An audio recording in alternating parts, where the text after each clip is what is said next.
Friends, మన తుఫాన్ కారణంగా అయితే బీచ్లోకి అయితే ఎంట్రన్స్ లేదు. నేను ఇప్పుడు అలాగా బీచ్ రోడ్కి వచ్చాను. ఒకసారి బీచ్ చూద్దామని ఎలా ఉందా ఏంటి మీకు కూడా చూపిద్దాం రండి. బీచ్కి వచ్చాను ఫ్రెండ్స్. అయితే టూరిస్టులు కానీ ఎవరు కూడా బీచ్లోకి అయితే ఎలవట్లేదు. కానీ అప్పుడు వర్షం పడుతూనే ఉంది. వర్షం పడితే అలా తగ్గింది. కానీ ఇంకా అలాగ కొంచెం చాలామంది అయితే అలాగా వచ్చి ఇలా బీచ్ పై కూర్చొని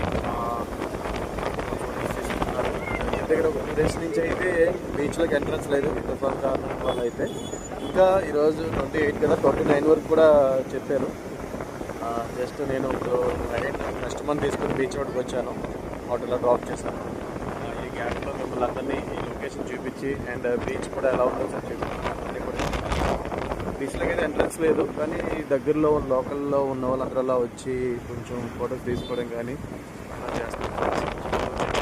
కూడా అయితే బీచ్ అనేది ఇలా ఉంది. చాలా హెవీ అయితే అలలు వస్తున్నాయి. చూడండి, తుఫాన్ అనేది వర్షం పడుతుంది, ఆగుతుంది, మళ్ళీ మేఘం వస్తుంది, మళ్ళీ అలా పడుతుంది. అలా కంటిన్యూగా అయితే ప్రజెంట్ బీచ్లో ఉన్న లొకేషన్ అయితే ఇది ఇలా ఉంది. అండ్ చూడాలి, ఇన్స్టాగ్రామ్ ఫాలోవర్స్ అందరికీ కూడా చూపించాలని బీచ్ లొకేషన్ ఎలా ఉందని మీకు కూడా గైడెన్స్ ఇద్దామని నేనైతే ఈ లొకేషన్ చూస్తున్నాను.